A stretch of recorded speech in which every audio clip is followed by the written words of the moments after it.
এটা গোদরেজের 1.5 ton AC. তো এসিটা আজকে ইনস্টলেশন করব। তো এসিটা এই ওয়ালে ইনস্টলেশন করব, কারণ এই সাইডে তো লাইট আছে। এখানে ব্যাক টু ব্যাক ইনস্টলেশন করব।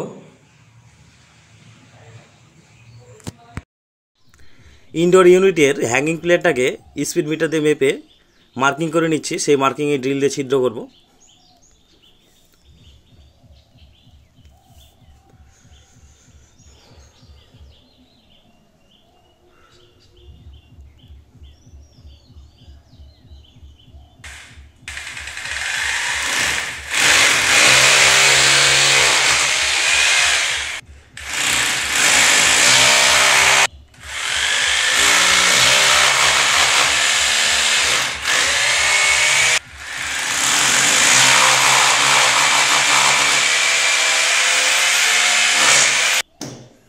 এবার পিভিসি গুটকা বেরে নিচ্ছি ছিদ্রর মধ্যে।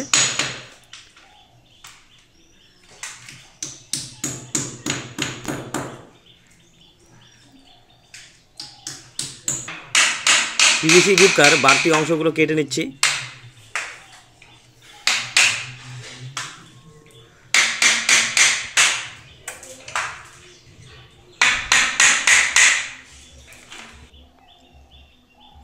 এবার স্ক্রু ড্রাইভার দিয়ে স্ক্রুগুলোকে পেঁচিয়ে ঢুকাচ্ছি। কোনোভাবে হাতুড়ি দিয়ে পিটিয়ে ঢুকাবো না, তাহলে পরবর্তীতে খুলতে খুব অসুবিধা হবে।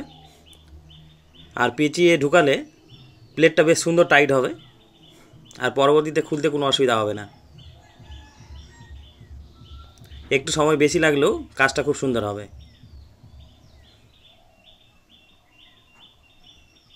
দেখতে পাচ্ছেন স্পিড মিটারের লেভেল একদম ঠিকঠাক।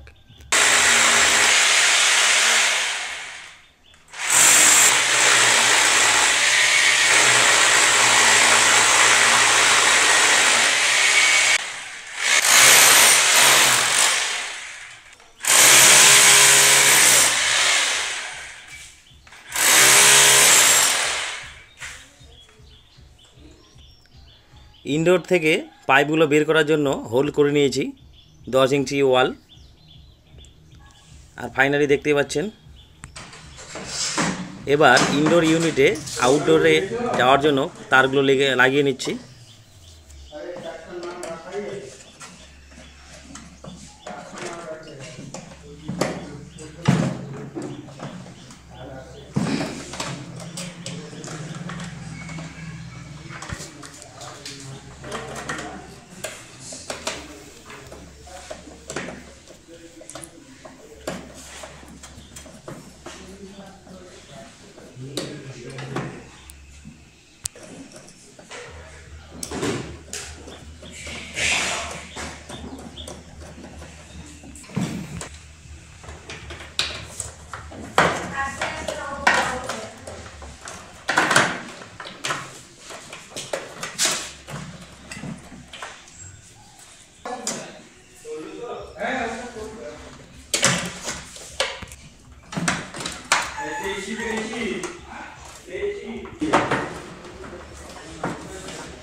তার কানেকশন হয়ে গেছে, এবার ঢাকনাটা লাগিয়ে নেব।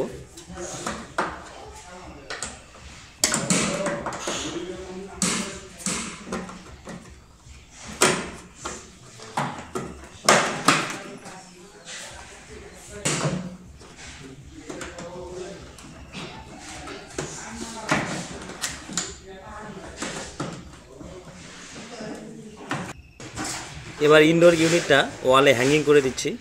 দেখতে পাচ্ছেন কীভাবে হ্যাঙ্গিং হচ্ছে।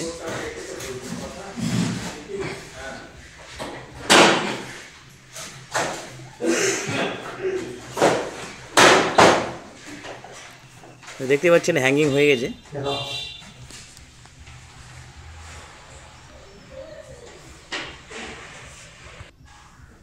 এবার বোতলে কিছুটা জল নিয়ে ওয়াটার লেভেলটাকে চেক করে নিচ্ছি যে ঠিকঠাক বাইরে জল বেরোচ্ছে কিনা।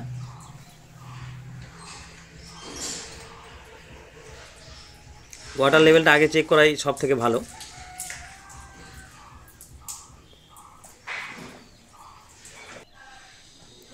এবার পাশে স্টেবিলাইজার লাগানোর জন্য ড্রিল দিয়ে ছিদ্র করে স্ক্রু লাগিয়ে নিলাম। এবার স্টেবিলাইজারটাকে লাগিয়ে নেব।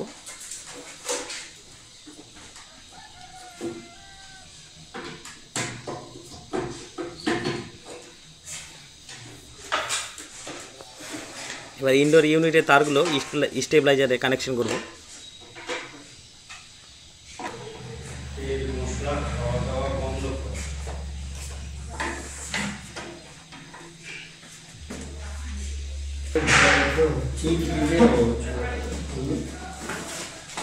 তারগুলো দেখে লাগাচ্ছি, phase neutral earthing.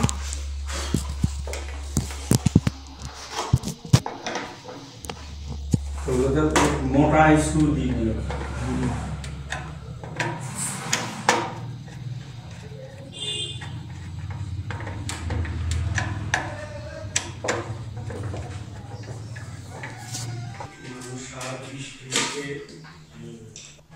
Finally indoor unit এবং স্টেবিলাইজার লাগানো হয়ে গেছে, ওয়াল হ্যাঙ্গিং করা হয়ে গেছে। এবার ইনডোর টু আউটডোর যে পাইপ, সেই পাইপগুলো ইউনিয়নে লাগিয়ে নিচ্ছি।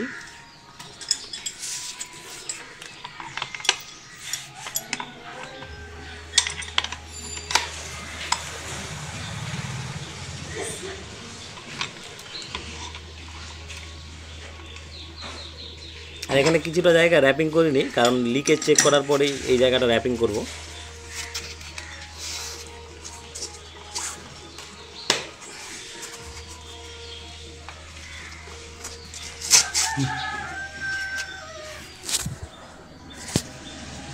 দেখতে পাচ্ছেন খুব সুন্দরভাবে ফ্লারিং নাটগুলো লেগে গেছে। এবার ছাদের উপরে আউটডোর ব্র্যাকেটগুলোকে লাগিয়ে নিচ্ছি মাপ করে।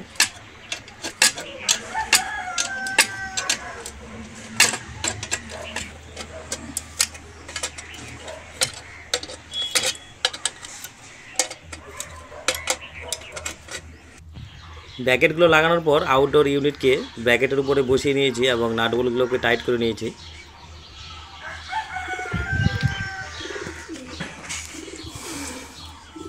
আর এদিকে সেকশন পাইপ এবং ডিসচার্জ পাইপকে ফ্লারিং করে নিয়েছি। এখন ফ্লারিং নাটগুলো ভালভের সঙ্গে সুন্দরভাবে বসিয়ে টাইট করে নেব।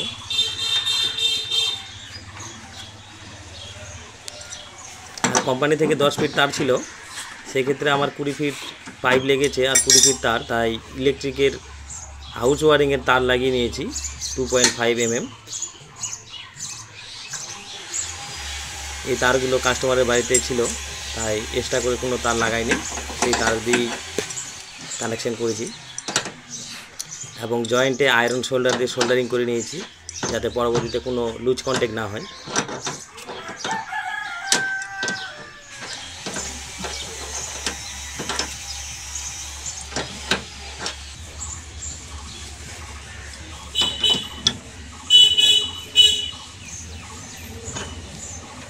দুইটা রেঞ্জ দিয়ে ধরে বেশ সুন্দরভাবে টাইট করে দিচ্ছি ফ্লারিং নাটগুলো।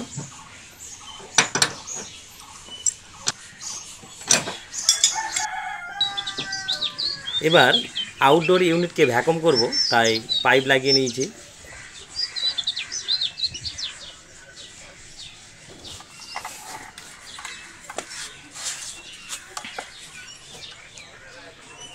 দেখতে পাচ্ছেন এটা ভ্যাকুম মেশিন। গ্যাস রিলিজ করার আগে ভ্যাকুম করা খুবই জরুরি একটা কাজ, কেননা ভ্যাকুম না করলে সেই এসির কুলিং অনেকটা নষ্ট হয়ে যায়। তাই এসিটাকে প্রায় 30 মিনিট ভ্যাকুম করব, কেননা পাইপ 20 ফিট লাগিয়েছি, একটু লম্বা হয়ে গেছে পাইপটা।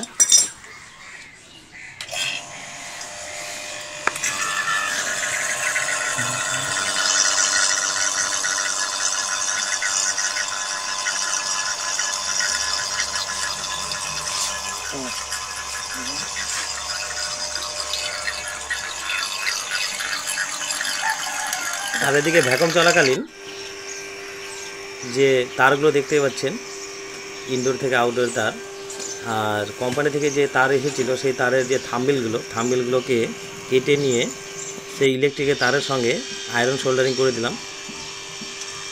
এবার আউটডোর ইউনিটে কানেকশন করে নিয়েছি, দেখতে পাচ্ছেন। প্রায় 30 মিনিট হয়ে গেল। এবার প্রথমে গেজ মিটারকে অফ করে নিলাম, এবার ভ্যাকুম মেশিনকে বন্ধ করে নিচ্ছি।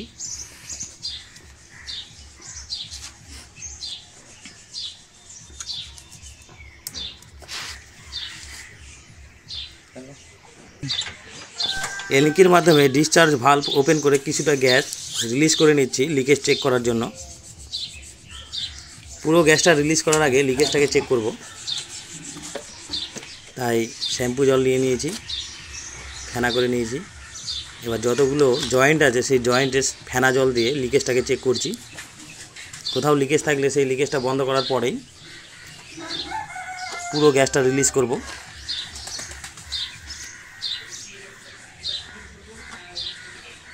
তো সেরকমভাবে তো কোনো লিকেজ চোখে পড়ছে না।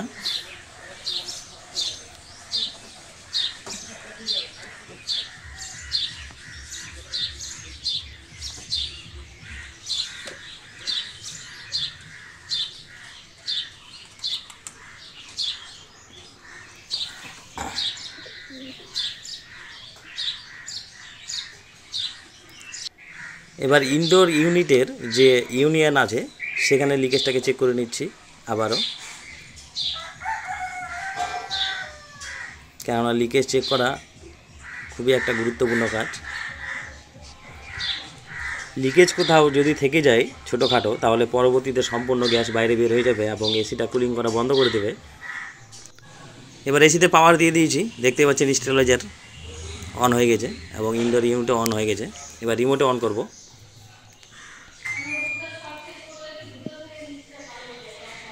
টেম্পারেচার কিছুটা কমিয়ে নেব।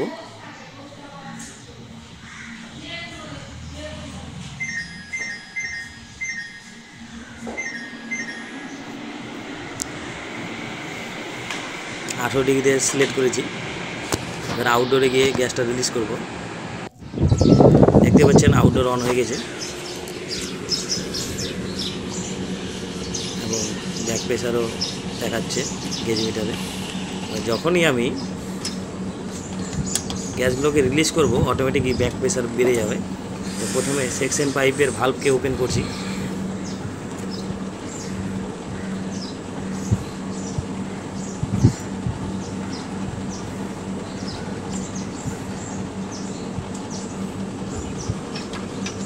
এবার ডিসচার্জ পাইপের ভালভকে ওপেন করছি।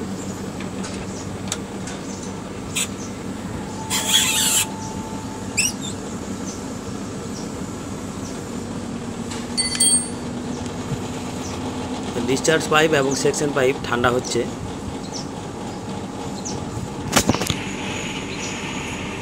এই গেজ মিটারে ব্যাক প্রেসারও উপরের দিকে উঠছে, দেখতে পাচ্ছেন আস্তে আস্তে।